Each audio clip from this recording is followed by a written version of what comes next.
Tbilisi kõige vanem viinapuu. Päris jäme teine. On jah. Вот, кстати, там мы находимся. Вот башня такая несимметричная. Это театр марионеток имени Реваза Габриадзе. Который является продюсером, режиссером, скульптором, художником и директором этого театра, автором также этой башни. Здесь в 12 каждый день, 12 в 7 часов открывается вот эта железная завеса. Вот это вот, видите, наверху?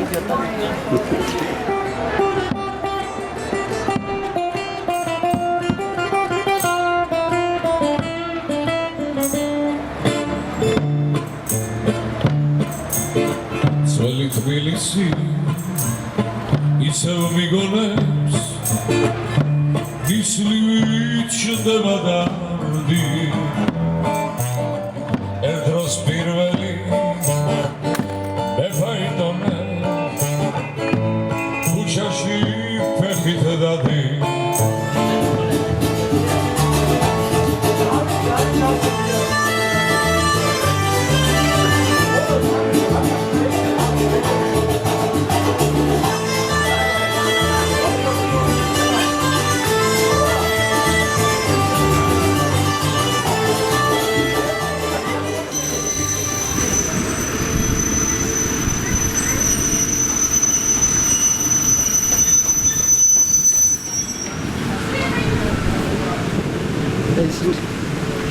Maailma 10 kõige ohtlikumat raudteed, see oli number 3, kuhu olid siis kõik need lapsed ja õpetajad peale pandud, jäime ellu.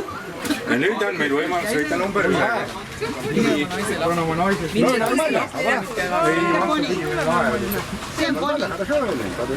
kunagi lapsena sõitsin. Natuke suurema. Pane nüüd kappide juurde. Pane jalgadele. Мы хотим сказать спасибо эстонцам, эстонскому народу, лично вот здесь присутствующим и вам в том числе, за то, что включается этот сюрприз. Раньше здесь у нас были густые леса, очень густые леса, как джунгли, грубо говоря, да? И было очень много растительности, животных разных видов.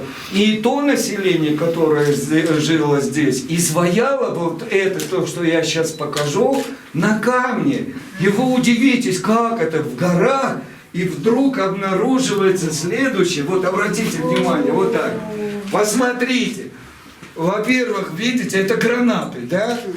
Но это орнамент чисто армянский. Это создан эпосом Армения. Но если чуточку внимательно еще посмотрите, да? Тут лев один, второй лев, да?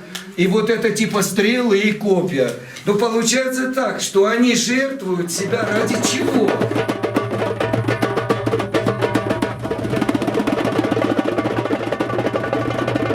И насколько ты ближе воспринимаешь вот это магическая сила камня? Я пью за любовь между этносами.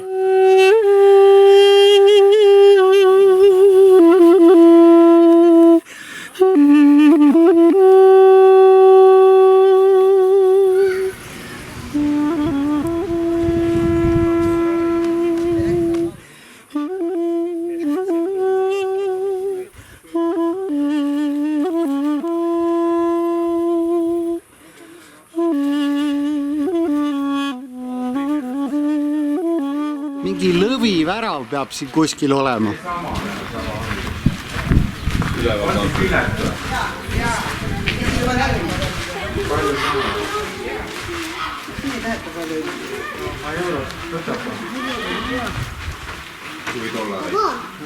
See kurat ju jah, veel Türgis.